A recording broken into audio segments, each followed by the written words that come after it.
வணக்கம். சுதேசமித்ரன் சேனலுக்காக இன்று நம்முடன் காங்கிரஸ் கட்சியை சார்ந்த ஸ்ரீராம் இணைந்திருக்கிறார். அவருடைய நம்ம நீட் பத்தி விவாதிக்க போறோம். வணக்கம் சார். வணக்கம் பிரேம், நல்லா இருக்கீங்களா? நல்லா இருக்கேன். நீட் எக்ஸாம்ஸ்ல இப்போ ஒரு ரீசெண்டா ஒரு பெரிய ஸ்கேம் நடந்துச்சுன்றது வந்து எல்லா இடத்துலயும் வந்து பரவலா எக்ஸாம் வித்ட்ரா பண்ணிட்டாங்க. இந்த வருஷத்துக்கான நீட்டோட exam leader of the position ராகுல் காந்தி வந்து அதை பற்றி ரொம்ப ஸ்ட்ராங்காக கிரிட்டிசைஸ் பண்ணியிருந்தார். மாணவர்களோட வாழ்க்கையில் வந்து கவர்மெண்ட் விளையாண்டுட்டு இருக்கு, சீரியஸ்னஸ் இல்லாமல் இருக்கு அப்படின்றாரு. ஆனால் நீட் பற்றி தமிழ்நாட்டை பொறுத்த வரைக்கும் நீட் பற்றி ஆரம்பத்துல இருந்தே நிறைய பிரச்சனைகள். இங்கே இருக்க அரசியல் கட்சிகளாக இருக்கட்டும் நீட்டை வந்து ஏற்றுக்கிறது இல்லை. நீட்டை வந்து என்னென்னா ஃபெடரல் இஷ்யூஸ் கொண்டு போகிறாங்க. ஸோ நீட்டுக்கு என்னதான் ஆக்சுவலாக சொல்யூஷன்? நீட் பற்றி வந்து மக்கள் என்னதான் புதுசாக தெரிஞ்சுக்கணும், இல்லை மக்கள் வந்து நீட் பற்றி என்ன புரிதலுக்கு வரும்? சார், நீட்ன்றது ஒன்றுமே இல்லை, ஒரு national qualified come eligibility exam. அதோட அப்ரிவேஷன் அதுதான் வரும், சரிங்களா? அதுவும் ஒரு என்ட்ரன்ஸ் எக்ஸாம் மாதிரி தான் யூஸ்வலாக நம்ம எலிஜிபிலிட்டி. ஆக்சுவலாக தமிழ்நாட்டில் வந்து மெடிக்கலுக்கு வந்து நம்ம என்ட்ரன்ஸ் எக்ஸாமை வந்து 2007 அபாலிஷ் பண்ணிட்டோம்னு நினைக்கிறேன், மெடிக்கலுக்கு மட்டும். இது இன்ஜினியரிங்க்கும் உண்டு. இன்ஜினியரிங்கே நம்ம என்ட்ரன்ஸ் எழுதுவோம், அது கட் ஆஃப் பார்ப்பாங்க. அப்புறமா அது இது ஃபினான்ஸ் இந்த மாதிரி இதில் போயிடும், கேபிட்டேஷன் இந்த இதில் போயிடும். அது ஒன்றும் பெரிய பிரச்சனை இல்லை இன்றைக்கி. ஆனால் இன்ஜினியரிங் சீட்ஸ் இன்றைக்கி நிறையா இருக்குது, ஃபில் ஆகாமே காலேஜஸ் நிறையா இருக்குது. அதனால் அந்த ஒரு இஷ்யூ வந்து இன்றைக்கி வந்து வர்றதில்லை. மெடிக்கலை பொறுத்தவரை அந்த இஷ்யூ வரும். ஏன்னா மெடிக்கலுக்கு வந்து அவ்வளோ பெரிய சீட்ஸ் இல்லை. எல்லாருமே படித்து இப்போ மெடிக்கல் யாருக்கு படிக்கணும்னு ஆசைப்படுவாங்கன்னா +2லேயே அவங்க வந்து ஃபஸ்ட் குரூப் எடுத்துருவாங்க. +1லேயே பயாலஜிக்கல் குரூப் எடுக்கிறவங்க தான் மெடிசினுக்கு வருவாங்க. இப்போ வந்து மெடிசினில் நம்ம வந்து தமிழ்நாடு பொறுத்தவரை ஒரு சிஸ்டம் என்ன பண்ணி வச்சுருக்கோன்னா, ஃபஸ்ட்டாக வந்து இது மார்க் பேசிஸ் தான் வச்சுருக்கோம். அதாவது +2ல் நீ வந்து ஃபிசிக்ஸ், கெமிஸ்ட்ரி, பயாலஜி இது 3ஓட கட் ஆஃபில் வந்து யார் வந்து அந்த இதில் இருக்காங்களோ அவங்க எல்லாருமே எலிஜிபிள். அதில் வந்து ரிசர்வேஷன் படி, நம்ம கான்ஸ்டிடியூஷன் ரிசர்வேஷன் படி அவங்களுக்கு ஒரு கட் ஆஃப் உண்டு. அந்தந்த கட் ஆஃபில் எலிஜிபிள் ஆகி அவங்க வந்து அதாவது கவர்மெண்ட் காலேஜஸ் உள்ளே போயிடுவாங்க, ஃப்ரீ சீட்ஸ் உள்ளே போயிடுவாங்க. பேசிக் மெடிக்கல் படிக்கிறதுக்கான ஃபீஸ் மட்டும்தான் கட்டுவாங்க. மித்தபடி அதுலேயுமே வந்து நிறைய ரிசர்வ்டு கேண்டிடேட்ஸ்க்குலாம் கவர்மெண்ட்டே வந்து அதை பேர் பண்ணி எல்லாமே ஹாஸ்டல் ஃபீஸ் முதற்கொண்டு, புக் ஃபீஸ், காலேஜ் ஃபீஸ் முதற்கொண்டு பேர் பண்ணி உள்ளே தள்ளுறோம். நம்ம அப்படி ஆரம்பித்து தான் நம்ம வந்து ஒரு எதை ஸ்டாப் பண்ணோன்னா, ஒரு ப்ரிவிலேஜ் சொசைட்டி வந்து இந்த மெடிக்கலுக்குள்ளே போகிறத வந்து ஸ்டாப் பண்ணி நம்ம வந்து சாதாரண ஒரு government student, Tamil medium student, farmer students, farmer பேஸில் இருக்க அவங்க அப்பா வந்து ஃபார்மர் பேஸில் இருக்கவங்க. ஏன்னா அப்பா முன்னெல்லாம் எப்படி இருக்கும்னா, அப்பா டாக்டராக இருப்பார், பிள்ளை டாக்டர் ஆவாங்க, அவங்க பேரன் டாக்டர் ஆவாங்க, இப்படி வெளியே டாக்டர் வரும். ஏன்னா அதுக்கப்புறம் அதை நம்ம மெடிக்கல் என்ட்ரன்ஸை அபாலிஷன் பண்ணிட்டு அப்புறமா நம்ம வந்து +2 கட் ஆஃபை வச்சு எடுக்க ஆரம்பிச்சதுக்கப்புறமா வந்து நிறைய சாமானிய மக்களோட குழந்தைகளும், ஒரு ஃபார்மர், ஒரு ஒரு ரிச்சா ஓட்டுறவர், இல்லை ஒரு கார்பெண்டர், இந்த மாதிரி ஒரு கொத்தனார், நீங்கள் பார்த்துருப்பீங்க நிறைய பேரோட குழந்தைகள், இவங்க எல்லாமே சாமானிய மக்களோட குழந்தைகள் எல்லாருமே மெடிக்கல் படித்து டாக்டர் ஆகி வேற லெவலில் வந்திருப்பாங்க. நீங்கள் நீ நானாலே பார்த்துருக்கலாம். அறம் ஃபவுண்டேஷன் மூலிமா ஒரு சாதாரண ஒரு கல் உடைக்கிறவங்களோட குழந்தைங்கள் கூட வந்து அவங்க டாக்டர் ஆகிருப்பாங்க. இன்றைக்கி வந்து டாக்டர் ஆனவங்க நிறைய பேர், இன்றைக்கி சாமானிய மக்கள், பிற்படுத்த மக்கள்ல இருந்து நிறைய பேர் இன்றைக்கி டாக்டர் ஆகி வந்து நல்ல நீட் வந்து நடுத்தர வர்க்கத்துக்கும் ஏழை மக்களுக்கும் நீட் வந்து எதிராக இருக்கும். அது வந்து ஒரு பாஸ்ட் சொசைட்டிக்கான ஒரு என்ட்ரன்ஸாக தான் சார் நான் பார்க்குறேன். ஏன்னா நீட்டில் வந்து முக்கியமாக எடுத்துக்கணும்னா மாணவர்கள் மேலே வந்து ஒரு பெரிய அழுத்தம் ஏற்படுது. ஏன்னா இந்த கட் ஆஃப் நீ எடுத்தாகணும். ஏன்னா ஒரு இன்னைக்கு 100 மீட்டர்ஸ் ரேஸ் வந்து நீங்கள் ஓடணும்னா நீங்கள் வந்து 10 பேட்சாக தானே பிரிப்பீங்க. ஒரு செலெக்ஷன் வைக்கிறீங்க, ஒரு டிஸ்ட்ரிக்டில் ஒரு செலெக்ஷன் வைக்கிறீங்க, ஒரு ஸ்டேட் லெவலில் செலெக்ஷன் வைக்கிறீங்க, எப்படி எடுத்துகிட்டு வரீங்க? ஸ்டேட் லெவல் செலெக்ஷன் ஒரு தெருவில் ஓடி, ஒரு ஸ்கூலில் ஓடி ஃபஸ்ட்டாக வந்து, அதுக்கப்புறம் வந்து ஒரு டிஸ்ட்ரிக்டில் ஓடி ஃபஸ்ட்டாக வந்து, அதுக்கப்புறம் வந்து ஒரு ஸ்டேட்டில் வர்றவன், இது மாதிரி 10 ஸ்டேட் சேர்ந்து 10 ஸ்டேட்டோட வெற்றியாளர் வந்து ஓடி அதில் ஒரு ஆளை தான் நீங்கள் தேர்ந்தெடுக்கிறீங்க. அப்போ வந்து நெக்லெக்ட் ஆகிறவன் வந்து கிட்டத்தட்ட வந்து அந்த டைமில், அந்த காம்படிஷன் டைமில் வந்து நெக்லெக்ட் ஆகிறவன் வந்து கிட்டத்தட்ட 1,00,000 பேர் இருப்பான். ஆனால் செலக்ட் ஆகிறவன் வந்து ஒரு 3 பேர் தான் இருந்திருப்பான் ஃபஸ்ட்டாக வர்றவன் ஸ்டேட்டில். பட் ஆனால் அதுதான் நீட்டுன்னு சொல்லக்கூடிய. ஏன்னா வந்து நீங்கள் 10 லட்சம் மாணவர்களோட காம்பீட் பண்ணுறதுக்கும் ஏன் ஊரில் என்னோட நாட்டுக்குள்ளே வந்து நம்ம வந்து ஸ்டூடெண்ட்ஸ் மேலே வந்து பேர்டன் அதிகமாக்கிட்டு இருக்க முடியாது. ஒரு பக்கம் வந்து அவங்க போர்டு எக்ஸாமுக்கு படிக்கணும், 12th வந்து போர்டு எக்ஸாமுக்கு எல்லாத்தையும் ப்ரிப்பேர் பண்ணி படிக்கணும். இன்னொரு பக்கம் ஸ்பெஷலாக வந்து என்ட்ரன்ஸ் டெஸ்ட்டுக்கு படிக்கிற மாதிரி இருக்கு. இது வந்து பேர்டனை வந்து நம்ம இன்க்ரீஸ் பண்ணிட்டு ஆமாம், மென்டல் ஸ்ட்ரெஸ் தான் இன்னைக்கு இன்க்ரீஸ் ஆயிருக்கு. நீட் வந்ததுக்கப்புறம் வந்து ஸ்டூடெண்ட்ஸோட சூசைடு அதிகமாயிருக்கு இன்னைக்கு. அந்த டேட்டா நீங்கள் என்சிஆர்பி டேட்டாவை எடுத்து பார்த்தீங்கன்னா உங்களுக்கு அந்த தரவுகளே வந்து உங்களுக்கு கிளியர் கட்டாக சொல்லும். ஸ்டூடெண்ட்ஸ் மேலே ஒரு மென்டல் ப்ரெஷர் வந்திருக்கு. அதுவும் சாமானிய மக்கள் மேலே வந்து ஒரு மென்டல் ப்ரெஷர் வந்துச்சு. அந்த ஒரு விளைவுகள் தான் வந்து அவங்க வந்து மால் ப்ராக்டிஸ் தேடி போகிறக்கூடிய இன்னைக்கு பேப்பர் லீக்கு இன்னைக்கு வந்து எப்படி ஆகுதுன்னா நீட்டோட அந்த கொஸ்டின் பேப்பருக்கு வந்து 5000 10,000 அது பிஜேபி ஆள் தான் லீக் பண்ணு. இந்த லேட்டஸ்ட்டாக வந்து பிஜேபி ஆள் தான் லீக் பண்ணியிருக்காங்க. அது இல்லாமல் வந்து நீட்டில் வந்து நிறைய மாநிலங்களில் வந்து காசு கொடுத்து அந்த எக்ஸாம் டைமில் வந்து காப்பி அடிக்க விடுறதோ அந்த இதுக்கான மால் ப்ராக்டிஸ்க்கான துணைகள் போகிறதோ. இப்போ வர அந்த ஸ்கேம்ஸ்லாம் வந்து ஸ்டூடெண்ட்ஸ் மேலே சைக்கலாஜிக்கலாக வந்து அவங்கள வந்து பேர்டன் பண்ணுது. உளவியல் ரீதியாக வந்து ஸ்டூடெண்ட்ஸுக்கு வந்து பேர்டன் அதிகமாக இருக்கும்ல.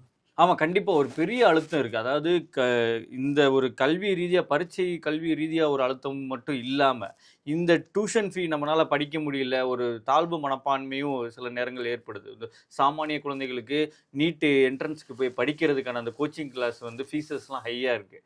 அது வந்து நீங்கள் நேஷனல் லெவல்லே பார்த்தீங்கன்னா ஒரு காலேஜ் ஃபீஸை விட அதிகமாக இருக்குது. ஒரு காலேஜ் படிக்கக்கூடிய ஃபீஸை விட 60,000 50,000 அதிகமாகிட்டே போகும்போது ஒரு கோச்சிங் கிளாஸுக்கும் ஒரு மாதிரியான இது அதிகமாகும் போது ஃபினான்ஷியலாக அவங்க பாதிப்படையும் போது ஒரு தாழ்வு மனப்பான்மையும் ஏற்படுது. அவங்களால அப்பா அம்மாவை கஷ்டப்படுத்த முடியாது, நான் படிக்கணும்.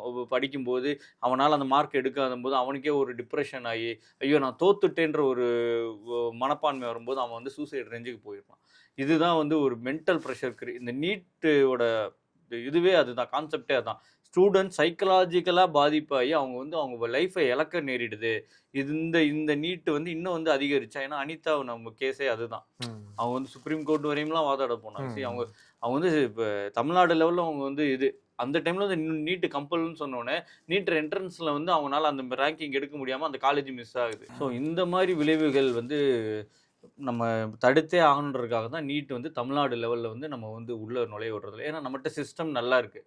நம்ம வந்து சாதாரண மக்களை எப்படி சந்தோஷமாக ஒரு ப்ரெஷரே இல்லாமல் படிக்க எடுத்துகிட்டு வந்தோம். ஒரு தமிழ் மீடியம் ஆகட்டும், ஒரு இங்கிலீஷ் மீடியம் ஆகட்டும், ஒரு லெவலாக வச்சுருக்கோம். நம்ம அந்த மக்களோட அந்த குழந்தைகளோட வந்து அறிவு திறனை வந்து வெளிப்படுத்துறதுக்குரிய ஒரு லெவலாக வச்சுருக்கோம் தமிழ் மீடியம். இன்னைக்கு இருக்க சீனியர் நியூரோ சர்ஜனாக இருக்கட்டும், இல்லை சீனியர் மோஸ்ட் கார்டியாலஜிஸ்டாக இருக்கட்டும், இல்லை வேற எந்த எக்ஸ்பர்டைஸில் நல்ல ஒரு நம்ம சொல்லக்கூடிய மெடிக்கல் ஜாம்பவான்கள், மிகப்பெரிய மருத்துவர்கள், open heart surgeon open heart Tamil Nadu லெவல்ல இல்ல இந்தியா லெவல்ல யாருன்னா அவங்க வந்து ஒரு தமிழ் மீடியத்துல இருந்தோ ஒரு கவர்மெண்ட் ஸ்கூல்ல இருந்தோ வந்த பேக்ரவுண்டா தான் இருப்பாங்க இன்னைக்கு இந்தியால. நீங்க வந்து குஜராத்லயே வந்து இன்னைக்கு நீட்டு படிச்சவங்க யாரும், நீட்டு படிச்சு நீங்க டாக்டர் ஆனவங்க யாரும் வந்து பெரிய லெவல்ல சைன் ஆனாங்களா எனக்கு தெரியாது அந்த மெடிக்கல் ஃபீல்ட்ல. பட் ஆனா குஜராத்ல இருந்து வந்து எய்ம்ஸ் ஸ்டாஃப்ஸே வந்து இன்னைக்கு வந்து ஸ்டான்லி மருத்துவமனை டாக்டர்கள்ட்ட, சீனியர் டாக்டர்கள்ட்ட வந்து அந்த ப்ராக்டிஸை அவங்கள்ட்ட இருக்க டவுட்ஸை வந்து கற்றுக்கிட்டு போகிறாங்க. 1 மந்த் இங்கே இருந்து கற்றுக்கிட்டு போகிறாங்கன்னா அப்போ எந்தளவு நம்ம வந்து அவ்வளோ திறமையை வந்து நம்ம வெளிக்கொண்டு வந்திருக்கோன்றது தான் நம்மளோட சிஸ்டத்து மூலியமான்றது தான் இன்னைக்கு வந்து வாதமே. ஸோ அப்படிப்பட்ட ஒரு பெஸ்ட் சிஸ்டம் நாங்கள் இங்கே வச்சிருக்கோம். நம்ம கிட்ட மால் ப்ராக்டிஸ் கிடையாது, நம்ம கிட்ட எந்த ஒரு இது பேக் டோரோ எதுவுமே கிடையாது. Straight to straight cut off. நீ அந்த கட் ஆஃப் எடுத்துட்டியா, ரிசர்வேஷன் பேஸ் கோட்டா பேசிஸ்ல உனக்கு அது கட் ஆஃப் வந்துருச்சா, நீ உனக்கு பிடிச்ச காலேஜை செலக்ட் பண்ணிட்டியா, நீ போய் அங்கே போய் படிச்சு வெளியே வர்றது தான் உன்னோட இது. அதுல நீ சைன் ஆகி வந்துடுற. இதுல வந்து நீ அங்க நமக்கு வந்து தமிழ்லையுமே நம்ம இப்போ தமிழ் மீடியம் ஸ்டூடெண்ட் சஃபர் ஆகக்கூடாதுன்னு அங்கே தமிழ்லையுமே வந்து படிக்கிற அளவுக்குலாம் இன்னைக்கு கைடன்ஸ் இதெல்லாம் வந்துருச்சு, புக்ஸ்லாம் வந்துருச்சு. ஸோ நல்ல ஒரு நம்ம ரிசல்ட்ஸ்லாம் ஆல்ரெடி நம்ம கொடுத்துக்கிட்டு இருக்கோம். பட் மீதி ஸ்டேட்ல வந்து அந்த ரிசல்ட் வருதா அப்படின்ற டவுட் தான். ஏன்னா மீதி ஸ்டேட் எல்லாமே வந்து ப்ரைவேட்டைஸ்டு எஜுகேஷன் வந்து அதிகமாக இருக்கிறதுனால வந்து கேபிட்டேஷன் வந்து அதிகமாக இருக்குது. இன்றைக்கி நீங்கள் பெங்களூர் எடுத்துக்கிட்டிங்கன்னா காஸ்ட்லி, ஒரு ஆர்ட்ஸ் குரூப்பே வந்து காஸ்ட்லி, நீங்கள் வந்து இன்ஜினியரிங் காஸ்ட்லி, பயங்கர காஸ்ட்லி. தமிழ்நாடு கம்பேர் பண்ணும்போது கம்பேரிட்டிவ் தமிழ்நாடு, நீங்கள் அவுட் ஆஃப் தமிழ்நாடு போய் இந்தியாவில் போய் எங்கே நீங்கள் வந்து படிக்கணுன்னாலும் சரி வந்து காஸ்ட் ஆஃப் எஜுகேஷன் வந்து ஹை. அதனால தான் காமன் பீப்புள் வந்து அதை வந்து டச் பண்ண முடியல. ஒரு +2 லெவல்லையோ ஒரு 10th லெவல்லையோ ஒரு இந்த லெவல்லையோ அவன் அகாடமியில் வந்து க்ளோஸ் பண்ணிட்டு வந்துடுறான். வந்துட்டு வேற ஒரு கொத்தனாரா, ஒரு எலக்ட்ரிஷியனா, இந்த மாதிரி ஒரு வேலைகளுக்கு தான் அவன் போகக்கூடிய நிலைமை இன்னைக்கு இருக்குது. அதில் ஃபேமிலி பேக்ரவுண்ட், ஃபைனான்ஷியல் பேக்ரவுண்ட் இருக்கிறவங்க அதுக்கு அடுத்த ஸ்டேஜ் போகிறான். ஒரு லாவுக்கு போகிறான், ஒரு ஆர்ட்ஸ் அண்ட் சயின்ஸுக்கு போகிறான், ஆல்ரெடி ஒரு நல்ல ஒரு ஃபேமிலி இருக்குது, ஒரு இன்ஜினியரிங்க்கு போகிறான், அதை விட ஒரு ஃபைனாக ஒரு ஃபைனான்ஷியல் ஸ்டேட்டஸில் இருக்கிற மெடிக்கலுக்கு போகிறான். பட் தமிழ்நாட்டில் அப்படி இல்லை. சாமானியனும் இங்கே வந்து மெடிக்கல் போகலாம், சாமானியனும் இங்கே வந்து இன்ஜினியரிங் படிக்கலாம். அப்படி சிஸ்டம் தான் நம்ம வச்சுருக்கோம். ஸோ இந்த சிஸ்டத்தை கெடுக்கிறதுக்காக நீ நீட்டை உள்ளே கொண்டு வரும்போது நம்ம அதை எடுத்துக்க முடியாது இல்லையா? தேவையற்றது தானே. எனக்கு தேவையே இல்லை, நீ வந்து என்னை தேவையில்லாமல் என்னை சப்பாத்தி சாப்பிட சொல்கிற, நான் ஆல்ரெடி சாப்பிட்ற ரைஸே எனக்கு நல்லா தான் இருக்குது. அதாவது பிஜேபியோட நீட் இம்ப்ளிமெண்டேஷனில் மிகப்பெரிய ப்ராப்ளம்ஸ் இருக்குது. அதாவது ஸ்டூடெண்ட்ஸோட சைக்காலஜிக்கல் ட்ராமா இருக்குது. ப்ளஸ் வந்து என்னென்னா ஸ்டேட்டில் ஆல்ரெடி ஒரு சிஸ்டம் நல்லா இருந்துச்சு, அந்த சிஸ்டத்தை ரீப்ளேஸ் பண்ணுற சிஸ்டம் வந்து ப்ரோப்போராக இல்லை, நடுத்தர வர்க்கத்துக்கு ஏழை மாணவர்களுக்கெல்லாம் எதிராக இருக்குது. ஸோ வந்து காங்கிரஸோட நிலைப்பாடு இதில் என்ன? காங்கிரஸ் வந்து நீட்டை வந்து கண்டிப்பாக வந்து எதுக்குது தான். தமிழ்நாடை பொறுத்த வரையும் நீட்டை வந்து கண்டிப்பாக எடுத்துக்கு. இதே மீதி ஸ்டேட்டை பொறுத்த வரையும் ஸ்டாண்ட் என்னவா இருக்குன்னா, நீட் வந்து கட்டாயம் கிடையாதுன்னு தான் சொல்லுது. உனக்கு தேவை, நான் வந்து ஆல் இண்டியா லெவலில் அந்த மாணவன் வந்து காம்பீட் பண்ணணும்னு ஆசைப்பட்டுட்டானா அவன் நீட்டை எடுத்துக்கலாம். போய் அவனுக்கு அந்த ஆல் இண்டியா லெவலில் ஏதாவது ஒரு காலேஜஸ் பிடிச்சிருக்கு, அதில் அவனுக்கு சீட் கிடைக்குதுன்னு அவன் படிச்சுக்கலாம். பட் கட்டாயம் கிடையாது. அதே சமயம் அவன் அதே ஸ்டேட்டுக்குள்ளேயே நான் இருக்கேன், எனக்கு நீட்டு தேவையில்லைன்னா அந்த இதே அவன் எடுத்துக்கலாம். அதாவது என்னன்னா, பிற மாநிலங்களில் வந்து அந்த ஸ்டாண்டர்ட் இருக்கான்றது தெரியல. ஆனால் தமிழ்நாட்டை பொறுத்தவரையும் வந்து எப்போவுமே வேர்ல்டு ஸ்டாண்டர்டுக்கு, எஜுகேஷனில் பார்த்தீங்கன்னா வேர்ல்டு ஸ்டாண்டர்டுக்கு ஈக்குவலாக நம்ம வந்து பண்ணிட்டு இருக்கோம் இன்னைய தேதி வரையும். ஏன்னா பிஜேபி வந்து நீட்டில் வந்து எந்த அளவுக்கு நம்மளுக்கு வந்து மக்களுக்கு வந்து பொலிட்டிக்கல் அவேர்னஸ் இருக்கோ, அரசியல் பூர்வமாக வந்து மருத்துவ படிப்பு, எம்பிபிஎஸ், டாக்டர் கனவு, இதெல்லாம் வந்து நீட்டோட மட்டுமே வந்து பிஜேபி வந்து மேனேஜ் பண்ணிட்டாங்களோ, அதை தாண்டி வந்து உதாரணத்துக்கு வந்து யூபியில், மகாராஷ்டிராவில், உத்தரப்பிரதேஷில், வெஸ்ட் பெங்காலில், அது மாதிரி வந்து ஹிந்துஸ்தான் பெல்ட்டில் நான் சொல்கிறேன், தமிழ்நாடு அளவுக்கு வந்து ஒரு சிறந்த மருத்துவ கட்டமைப்பு வந்து உருவாக்கணும் அப்படின்றதுல வந்து பிஜேபி வந்து எஃபோர்ட் எடுக்கிறது இல்லையோ? ஆமாம், இல்லை எஃபர்ட் எடுக்கல. அவங்க வந்து காப்பி பேஸ்ட்டு தான் பண்ணாங்க. நீங்கள் வந்து மருத்துவ ரீதியாக கட்டமைப்புலாம் பார்த்தீங்கன்னா, முதல்ல வந்து காங்கிரஸோட ஃபார்மர் பிரசிடென்ட் ஜவஹர்லால் நேரு அவர்கள் தான் வந்து எய்ம்ஸ்ன்ற ஒரு சிஸ்டத்தை கொண்டு வர்றாரு. எய்ம்ஸ்ன்ற ஒரு சிஸ்டத்தையே கொண்டு வர்றாரு. அதை காப்பி அடிச்சு தான் இன்னைக்கு வந்து மோடி வந்து என்ன சொன்னாங்கன்னா, நாங்கள் அங்கே எய்ம்ஸ், இங்கே எய்ம்ஸ், மதுரைக்கு ஒரு எய்ம்ஸ், இன்னைக்கு வரையும் அந்த மாதிரி எய்ம்ஸ்ன்ற ஒரு சிஸ்டத்தை கொண்டு வந்து இது பண்ணுறாங்களே தவிர, ஆக்சுவலாக இவங்க வந்து எய்ம்ஸ் கட்டப்பட்டது வந்து கிட்டத்தட்ட ஒரு 23 எய்ம்ஸ் நாங்கள் வந்து கொண்டு வந்திருக்கோம் அப்படின்ற மாதிரி பிஜேபி ரூலில் சொல்லுவாங்க. பட் அது லிட்டரலி வந்து ஏற்கனவே ப்ரொபோசலில், காங்கிரஸ் பீரியடில் ப்ரொபோசலில் இருந்ததை வந்து கம்ப்ளீட் பண்ணது ப்ளஸ் ப்ரொபோசலில் இருந்ததை தான் இவங்க பண்ணாங்களே தவிர புதுசாக எதுவும் பெரிய ப்ராமிசஸ்லாம் கொடுக்கல. அப்படி அவங்க ப்ராமிசன் புதுசாக கொடுத்ததுல வந்து ஒரு 5-6 உண்டு ஸ்டேட்ஸில். அது இன்னைய தேதி வரையும் நீங்கள் பீகாராக இருக்கட்டும், மதுரை, தமிழ்நாடை பொறுத்தவரை மதுரை எய்ம்ஸாக இருக்கட்டும் வரல. மருத்துவ கட்டமைப்பு வந்து பலப்படுத்தல. கண்டிப்பா தென் மாநிலங்கள்ல இருக்கிற அளவுக்கு வட மாநிலங்கள்ல, குறிப்பா பிஜேபி ஆளுகின்ற மாநிலங்களான உத்தரப்பிரதேஷ், ஆமா, நீங்க அது வந்து நீங்க வந்து இன்னைக்கு அந்த நம்மளோட அந்த ஹாஸ்பிட்டலோட விசிட் பண்ணி பாத்தீங்களா, இன்னைக்கு எத்தனையோ வந்து தன்னார்வலர்கள் வந்து வீடியோவே எடுத்து போடுறாங்க. அந்த டேட்டா இருக்கு. அந்த டேட்டா வந்து மினிஸ்ட்ரியில கொடுக்குற டேட்டா, ஆனுவல் ரிப்போர்ட்லயே அந்த டேட்டா இருக்கு. ஈவன் டெல்லி எய்ம்ஸ்லயே வந்து நீங்க வந்து பாத்தீங்கன்னா ஃபுட்பாத்ல தான் பேஷண்ட்ஸே படுக்க வச்சிருக்காங்க. அதுவே அந்த அவ்வளவு பெரிய அவல நிலை உண்டு. நாய்கள் வந்து விளையாடிட்டு இருக்கும், எலிகள் ஓடிக்கிட்டு இருக்க மாதிரி தான் இருக்கும். இந்த எல்லா மாநிலங்களையும் பார்த்தீங்கன்னா அரசோட அந்த எய்ம்ஸே சரி அந்த அவல நிலைமையில தான் இருக்கும். ஆனால் இன்னைக்கு வந்து தமிழ்நாட்டில் வந்து நீங்கள் ஸ்டான்லியோ, நம்ம இதுவோ பார்த்தீங்கன்னா எக்மோரில் இருக்கிற நம்ம பெரியாஸ்பத்திரியோ பார்த்தீங்கன்னா அவ்வளோ ஒரு தரமான ஒரு ஃபெசிலிட்டிஸாக தான் இருக்குது. அங்கே டாக்டர்ஸே வந்து அவ்வளோ தரம் வாய்ந்த நீட் வந்ததுக்கப்புறம் அவங்க தரம் வாய்ந்த டாக்டர்ஸ் கொடுத்தாங்களான்றது கூட தெரியல. பட் ஆனால் தமிழ்நாட்டில் வந்து நீட்டே இல்லாமையே நம்ம ஆல்ரெடி வந்து நம்ம ஒரு உலகத்தரம் மிக்க டாக்டர்களை தான் நம்ம ப்ரொடியூஸ் பண்ணி கொடுத்துருக்கோம். அதான் இப்போ தமிழ்நாடு மாதிரி ஒவ்வொரு மாநிலங்களுமே வந்து அவங்களோட கல்வி மெடிக்கல் கட்டமைப்பை வந்து உண்மையிலே பலப்படுத்தி இருந்தாங்க, உண்மையிலே அந்த தரம் வந்து உண்மையிலே நல்லா இருந்ததுன்னா நீட் எந்த மாநிலத்துக்கும் அவசியம் இல்லை. நீட் எந்த மாநிலத்துக்குமே அவசியமே ஏற்படாது. அந்த கட்டமைப்புகளை வந்து குறிப்பா வந்து பிஜேபி ஆளுகின்ற மாநிலங்கள்ல ரொம்ப நாளா அவங்க ஏற்படுத்தாம, குறிப்பா மத்திய பிரதேஷ்லாம் 30 வருஷமா பவர்ல இருக்காங்க. ஆமா, ஆனா வந்து மெடிக்கல் இன்ஃப்ராஸ்ட்ரக்சர்ல என்ன பெருசா சாதிச்சிருக்காங்கன்னா ஒண்ணுமே கிடையாது. அது இந்த நாடு அறிந்த விஷயம் தானே. அதனால தானே பயந்துட்டு நம்ம நீட்டு மாதிரியான விஷயங்களை நம்ம எதிர்க்கிறோம், மும்மொழி கொள்கைகளையும் எதிர்க்கிறோம். இந்த நீட் அரசியல்ன்றதே வந்து கவர்மெண்ட் வந்து தன்னுடைய அதாவது வந்து இயலாமையை வந்து மறைச்சு கொண்டு வர ஒரு சாயம், மறைச்சு கொண்டு ஒரு சாயம். உண்மையா நிறைய வேலை செய்யணும், அந்த வேலையெல்லாம் செய்யாம நீங்க நார்த்ல ஃபுல்லாவே வேலை செய்து ஒரு மாநிலங்கள நீங்க ஆளக்கூடிய மாநிலங்கள்ல வேலை செய்யாம ஒரு நல்லா சிறந்து விளங்குற ஒரு மாநிலத்துல கொண்டு வந்து நீங்க இம்போஸ் பண்ண பாக்குறது தான் தப்பு. இம்போஸ் பண்றது பாக்குறது தப்பு. உண்மை, அது ரொம்ப நீங்க சொல்றது வந்து ஏத்துக்கூடிய விஷயம். ஏன்னா வேலை நிறைய இருக்கு.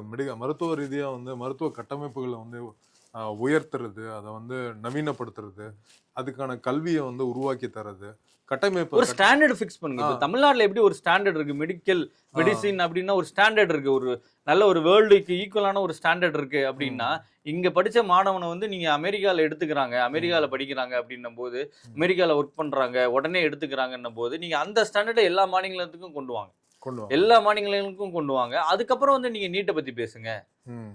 ஒரு தரத்தை கிரியேட் பண்ணிட்டு ஸ்டாண்டர்டை எங்களுக்கு ஈக்குவலா, தமிழ்நாடுக்கு ஈக்குவலா ஒரு ஸ்டாண்டர்டு ஃபிக்ஸ் கிரியேட் பண்ணிட்டு நீங்க அதுக்கப்புறம் நீட்டை பத்தி பேசுனீங்கன்னா உண்டு. அதே மாதிரி நீங்க ப்ராமிஸ் பண்ண எய்ம்ஸ் எல்லாத்தையும் முடிச்சு அதை வந்து ஒரு உலக தரத்துக்கு நீங்க உண்மையிலே இப்போ ஏசியன் காண்டினென்ட்ல எடுத்துக்கிட்டா பெஸ்ட் எய்ம்ஸ்ன்னு எதுன்னா வந்து டெல்லி எய்ம்ஸ்ன்னு சொல்ல வச்சுட்டீங்க அப்படின்னா நாங்க ஏத்துக்கிறோம். தமிழ்நாட்டுக்கு எய்ம்ஸ் காலேஜ் வருமா வராது? எய்ம்ஸ் மெடிக்கல் காலேஜ் வருமா வராது? காங்கிரஸ் வந்தாதான் வருமா? காங்கிரஸ் வந்தா கண்டிப்பா வந்துடும். காங்கிரஸ் வந்தா கண்டிப்பா வந்துடும். நன்றி. நன்றி.